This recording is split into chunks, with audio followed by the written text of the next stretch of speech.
C'est un plaisir et en même temps une pression de m'adresser à vous ce soir pour continuer cette série, de Wonder Woman, cette série où on laisse la place aux femmes, avec un thème tout spécial cette année, le thème de la préparation de la fiancée. Alors, c'est vrai que quand j'étais une petite fille, je rêvais du mariage. Je pense comme la plupart des petites filles. Je rêvais d'une belle robe bien grande avec une belle dentelle. Je rêvais, d'une coiffure, magnifique. Je rêvais d'un voile long. Je rêvais des fleurs, d'une décoration et bien sûr, je rêvais aussi d'un prince charmant sur son cheval.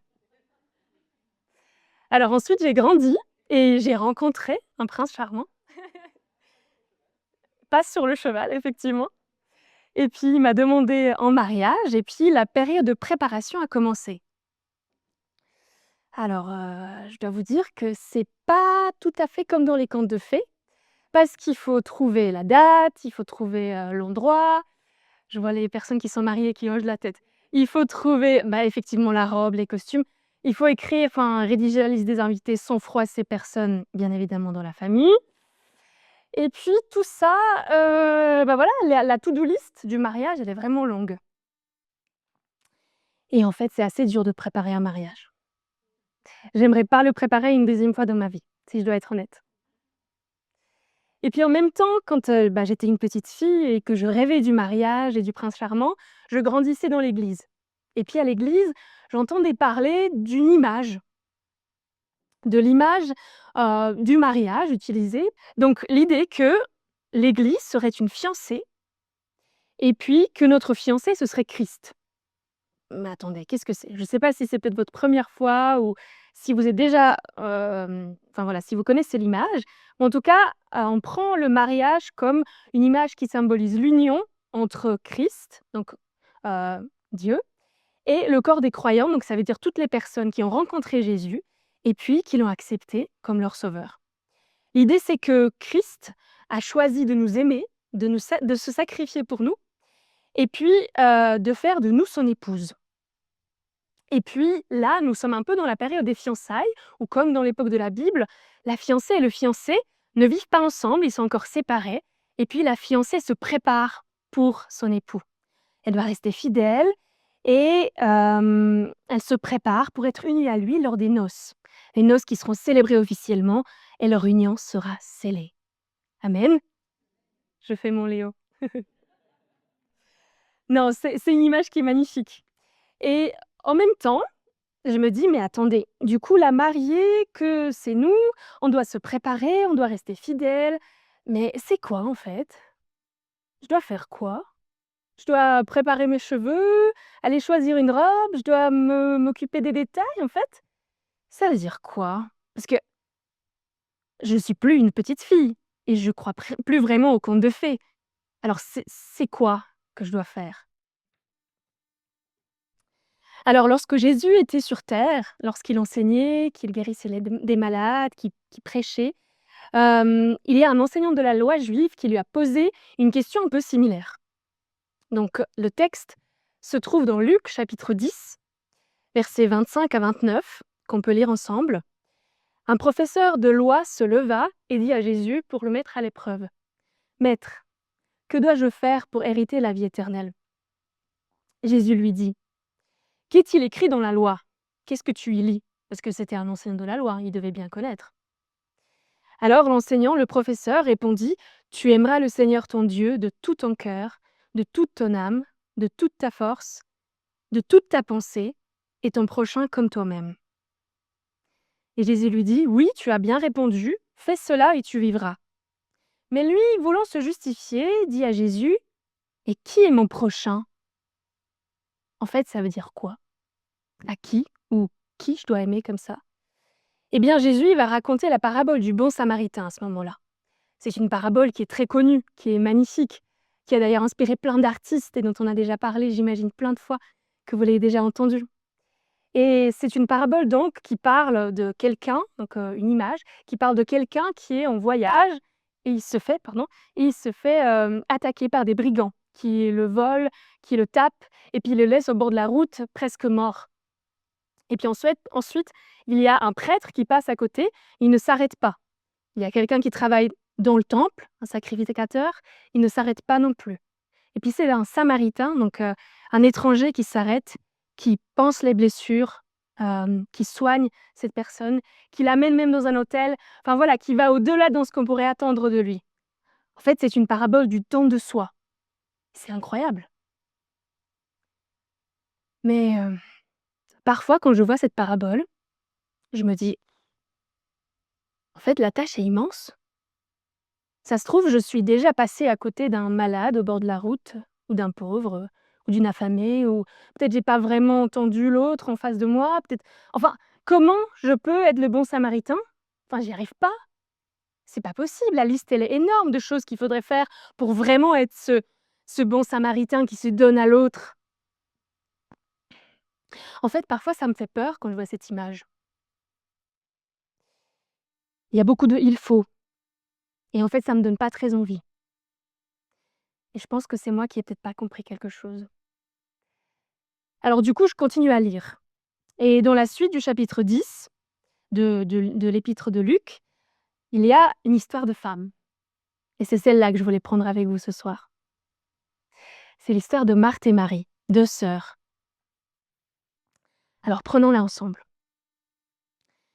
Donc c'est 5 versets, l'histoire est assez courte, et probablement que vous avez déjà entendu parler d'elle, même ici à Vivo.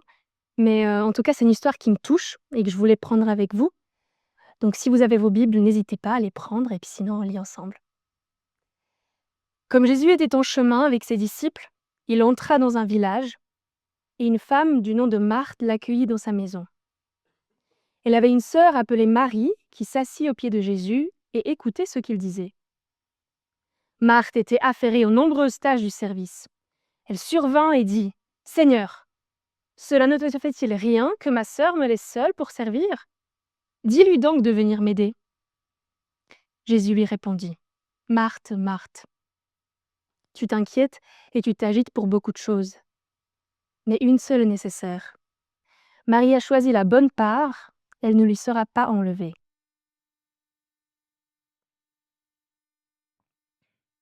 Alors, qui sont les personnages dans cette histoire? Le premier qui est cité, c'est Jésus. Ce qu'on sait de lui, c'est qu'il est en chemin. Il n'est pas statique, il est sur son chemin, sur sa route. Et puis, il est accompagné de disciples. Les disciples, pour situer un peu dans le contexte de cette histoire, ils rentrent de mission. Jésus les a envoyés au début du chapitre 10 en mission, et puis là, ils sont de nouveau avec Jésus, et puis ils continuent le chemin. Alors là, dans cette histoire, on n'entend pas parler. Ils sont silencieux, un peu dans le décor. Mais celles qui sont en avant, c'est les femmes, Marthe et Marie. Bon, alors on sait qu'elles sont sœurs. On ne sait pas beaucoup plus sur elles. Probablement, si elles sont sœurs, c'est qu'elles ont eu le même parent, elles ont le même sang, peut-être qu'elles ont grandi ensemble, probablement. Elles ont reçu la même éducation, elles ont peut-être les mêmes souvenirs d'enfance. Ouais, elles partagent quelque chose de très précieux. Et puis, en lisant, je me suis demandé, mais on est dans la maison de Marthe et puis Marie, est-ce qu'elles habitent ensemble? Ou bien elle lui rend visite? Je sais pas. Est-ce qu'elles sont proches, comme les sœurs peuvent être très très proches? Ou est-ce que parfois il y a des tensions? Ou peut-être les deux? En tout cas, Marthe, c'est elle qui invite Jésus, en tout cas elle les accueille, Jésus et ses disciples chez elle, dans sa maison. On n'entend pas qu'elle ait un mari, on n'entend pas parler de son père dans ce texte, on est dans sa maison. Tiens, c'est très moderne quand même. Et puis elle choisit d'accueillir des hommes chez elle. Attendez. Ça se fait ça à l'époque? Une femme qui accueille des hommes? Et maintenant? Qu'est-ce qu'on aurait pu dire d'elle? Elle n'a pas peur de laisser entrer chez elle 13 hommes au moins? Enfin, Jésus plus 12 disciples? Ou bien elle avait la foi? Bon, en tout cas, on peut spéculer. Mais qu'est-ce qu'elle fait? Elle accueille et elle prépare. C'est probablement ce qu'elle a fait toujours de mieux. En fait, c'est d'ailleurs même le sens de son prénom. Marthe, ça voudrait dire dame, maîtresse de maison, servante. En fait, ce serait peut-être même le féminin de seigneur. Donc en fait, elle est en train d'accomplir sa destinée, ce qu'elle a été faite pour. Et puis, elle le fait bien, hein. Elle met ses dons au service de ses invités d'honneur. Elle se met à disposition, elle s'affaire, elle travaille. C'est une femme à admirer. Elle a une to-do list impeccable. Sur sa story Instagram, s'il y avait eu Instagram à l'époque, peut-être qu'on aurait pu voir une photo avec des marmites qui bouent, et puis on aurait pu lire « Oh là là, c'est le stress, j'accueille 13 plus personnes à la maison ». Et puis peut-être qu'on aurait pu lire des commentaires comme « Bravo, t'es trop forte Marthe, t'arrêtes pas, waouh, c'est quoi cette sauce pour l'agneau, tu me passes la recette ». Une femme incroyable, quoi. Mais à l'intérieur de Marthe, elle est comment? C'est une femme qui obéit, oui. Une femme exemplaire. Une femme qui se comporte comme il faut, qui prépare les choses comme il faut, une bonne juive, une bonne femme serviable. Elle répond aux attentes de la société, et même au-delà en fait, parce qu'elle en fait tellement. Mais comment elle se sent?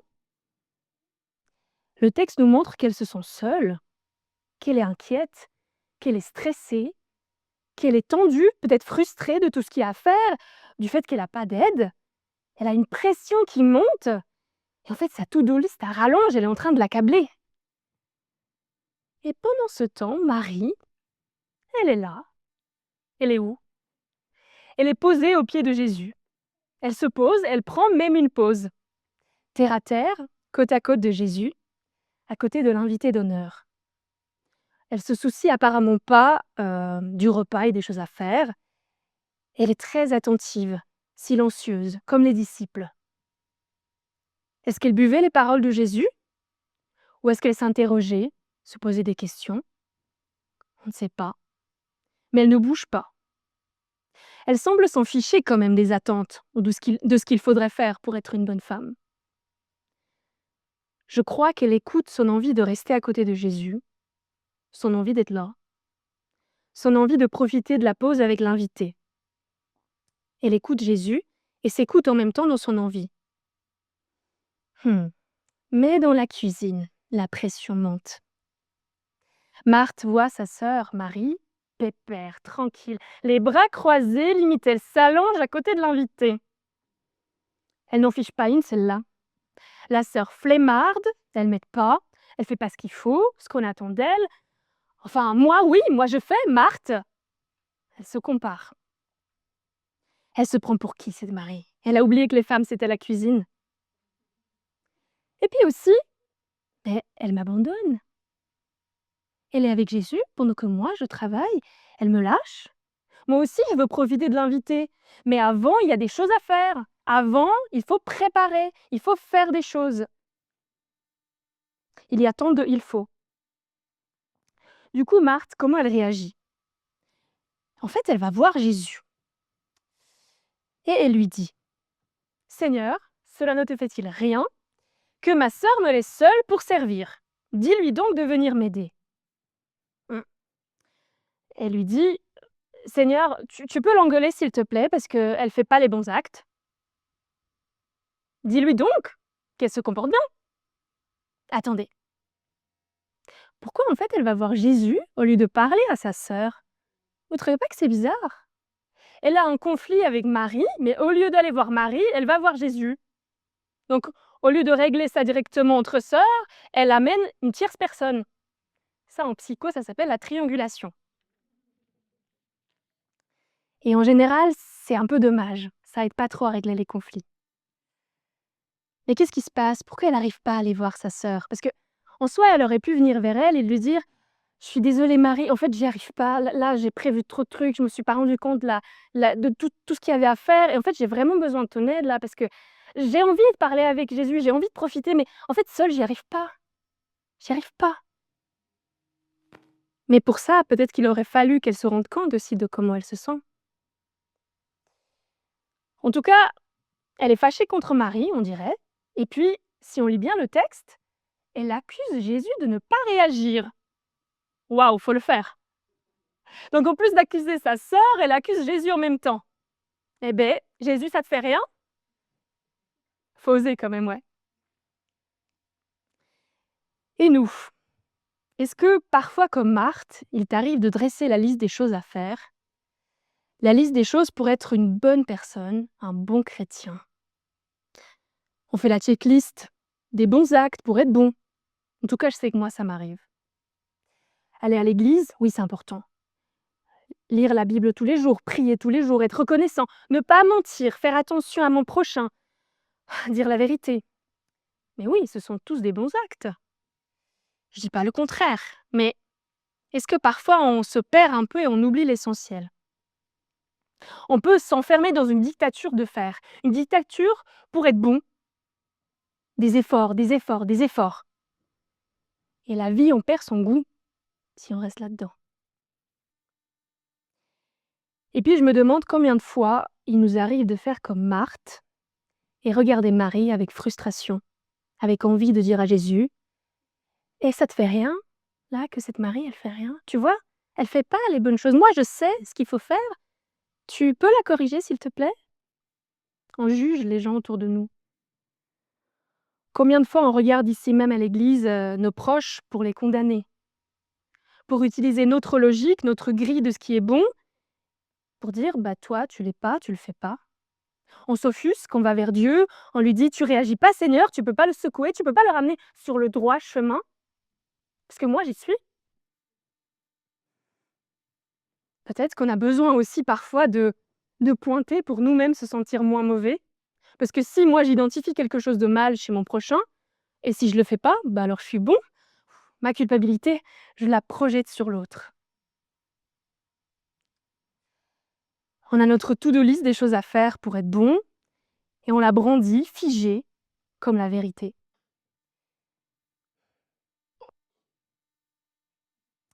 Et toi, Marthe, tu en es où? Pourquoi te cacher derrière ta liste des choses à faire? Alors la réponse de Jésus, elle est merveilleuse. Il dit: «Marthe, Marthe, tu t'inquiètes et tu t'agites pour beaucoup de choses, mais une seule est nécessaire. Marie a choisi la bonne part, elle ne lui sera pas enlevée.» Bon, Jésus ne fait pas de reproches. Il ne rentre pas dans la triangulation de Marthe. Jésus entend ce qui se passe en Marthe, il a compris ses tracas, ses inquiétudes, il a compris la tension interne, mais il ne la condamne pas. Très souvent, on a pris cette histoire pour dire: «Attention, il ne faut pas faire comme Marie, il faut faire comme Marthe.» Mais Jésus, c'est pas vraiment ce qu'il dit. Il ne répond pas de la même manière que Marthe, il ne vient pas dans la confrontation, dans la comparaison. En fait, avec affection, il s'adresse avec elle dans de l'empathie. Oui, parce que Marthe, Marthe, cette répétition de son prénom, c'est justement de l'affection. C'est comme s'il disait: «Ma petite Marthe, ma Marthe chérie, je te vois. Je vois ton état, j'entends ta souffrance, je vois ta quête pour bien faire, et cela te rend malheureuse. Une seule chose est nécessaire.» Ce n'est pas que c'est pas important de travailler, c'est pas Jésus n'est pas en train de dire: Il faut pas préparer à manger, il faut pas nous accueillir», au contraire, il en bénéficie, il est là, il est dans cette maison. Donc c'est que, quelque part, ce que Marthe fait est louable, mais il lui dit: «C'était peut-être pas ça l'essentiel. Peut-être que la nécessité se trouve ailleurs. Marie a choisi la bonne part. Elle a choisi la présence de Jésus, avant toute chose. Elle s'est posée à côté de Jésus, elle a accueilli en elle la parole, son désir de se poser et d'écouter, les oreilles tendues vers ses paroles. La bonne part, ce serait alors peut-être être en relation avec Jésus et soi-même, de manière directe, sans intermédiaire.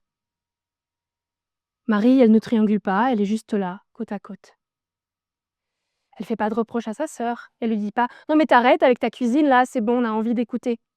Non, elle parle pas. Mmh. Peut-être que Marie, elle est entière. Je me dis que Marthe était divisée peut-être entre son envie de préparer et son envie d'écouter. Alors que Marie, ben, elle est là, elle se pose pas trop la question. Elle se ressource, elle vient recevoir. Donc finalement, est-ce que Marthe a eu tort et Marie a eu raison? Jésus ne condamne aucune d'elles. Il accueille les deux. et valorise quelque part la toute douce liste de Marie. Alors est-ce qu'on s'autorise cela? Quand je regarde à moi-même, je me rends compte que je suis un peu Marthe et un peu Marie à la fois, qui a ces 2 attitudes en moi. Comme je vous ai dit, j'ai grandi dans l'église, j'ai très vite pris à cœur tout ce qu'on y dit. J'ai très vite pris à cœur, les bonnes choses et et souvent je me demande beaucoup avec exigence et en même temps je me dis: «Mais ça marche pas, se forcer. C'est avec Dieu ça devrait être, bon, ça devrait faire du bien. Alors se forcer, ça amène pas à grand chose». Alors j'ai envie d'écouter aussi cette part de moi qui a besoin d'écouter, qui a besoin de se poser, qui a besoin de recevoir de Jésus. En fait, on pourrait dire qu'il y a un côté, de Marthe qui est peut-être un peu comme ce qu'on entend du bon samaritain. Tout ce qu'il y a à faire, tout ce qu'il y aurait à bien faire, mais du coup, on perd un peu l'équilibre. Et puis du coup, Marie, elle est plutôt passive. Alors on se dit: «Mais de quel côté je vais tendre?» Puis ce que je trouve génial avec Jésus, c'est que c'est un équilibriste et que quand on croit qu'il faut être tout comme ça, il dit: «Attention, attention, attention, attention». Et du coup, je lis le texte de Marthe et Marie et je me dis: «OK, ouais, d'accord, c'est pas juste être le bon samaritain». Mais quand même, du coup, bah, tranquille, je peux juste écouter et puis tu fais tout? Je sais pas. Le texte continue et j'ai été très curieuse de voir ce qui s'y trouvait après et juste après, c'est, le moment où les disciples demandent à Jésus comment il faut prier. Mmh, donc c'est pas que écouter, je peux aussi parler avec toi, Dieu. En fait, c'est une relation à double sens et ça, je trouve ça incroyable. Alors je me suis rendu compte que cette préparation pour le mariage, hem, c'était pas finalement, tellement tout ce qu'il y avait à faire, la date à choisir et la robe à chercher, mais qu'il y avait quand même toute la relation à construire. En fait, si je ne suis pas moi-même devant mon futur époux, bah, le mariage, il va peut-être pas vraiment fonctionner. Donc peut-être plus que faire des choses, ce qui vaudrait mieux, c'est d'être moi-même, de venir avec mes 2 parties, mon côté Marthe, mon côté Marie, mon côté passif ou actif ou mon côté j'ai envie de donner, j'ai envie de recevoir. Bah, dans la relation, j'ai envie d'être moi-même et j'ai envie de pouvoir rencontrer l'autre tel qu'il est, vraiment dans toutes ses parties. Et avec Dieu, c'est la même chose. Il s'agit d'une véritable relation. La préparation de la fiancée, c'est alors être en lien avec le fiancé, aussi simple que ça. Cette préparation, c'est un chemin de vie, mais je crois qu'avant tout, c'est le fait d'accueillir l'amour inconditionnel de Jésus. Oui, parce que Jésus est venu sur terre, il est devenu homme, il a vécu ici, il est mort sur la croix, il est ressuscité le 3e jour pour toi tel que tu es, là où tu es. Pas quand tu auras fini ta to-do list magnifique, non, là maintenant. Pas dans 3 mois, quand tu auras bien prié, quand tu auras bien fait quelque chose. Non, il s'en fiche de ça. Il te voit là où tu es, là où tu souffres, là où tu te poses des questions, là où tu as envie de bien faire, là où enfin tout ça en fait, il est à notre recherche, à notre rencontre. L'image qui m'est venue par rapport à ça, c'est, je sais pas, pour ceux qui se sont peut-être inscrits à l'université, quand vous vous inscrivez, c'est au mois de mars en général, à cette période-là et puis on vous dit: «OK, inscription validée, mais par contre on attend votre baccalauréat ou votre matu». Donc on vous prend sous condition que vous ayez obtenu le nécessaire pour suivre les études. Et Jésus, c'est pas ça. Il te veut là où tu es, il te prend. Il a tellement à nous offrir. Et souvent, j'ai l'impression qu'on oublie et puis qu'on se dit: «Mais il y a tellement à faire, il y a tellement à faire». Du coup, on se sent souvent mal et puis on essaye de rentrer dans ce schéma pour bien faire, pour mieux faire. On sait qu'il nous aime inconditionnellement, mais est-ce qu'on le vit? Il est venu pour toi tel que tu es. Il t'a aimé jusqu'à l'extrême de la croix. Alors accueille-toi et ton prochain comme lui t'accueille. Amen. Merci d'avoir regardé cette vidéo jusqu'au bout. Si elle t'a inspiré ou touché, n'hésite pas à liker, à partager et surtout t'abonner pour ne rien manquer. Rejoins la famille Vivo pour des messages qui t'inspirent, t'aident à avancer chaque semaine. Dis-nous aussi en commentaire ce que tu as retenu ou aimé dans cette vidéo. Je te dis à très bientôt pour une nouvelle vidéo. Reste connecté avec notre Seigneur Jésus-Christ.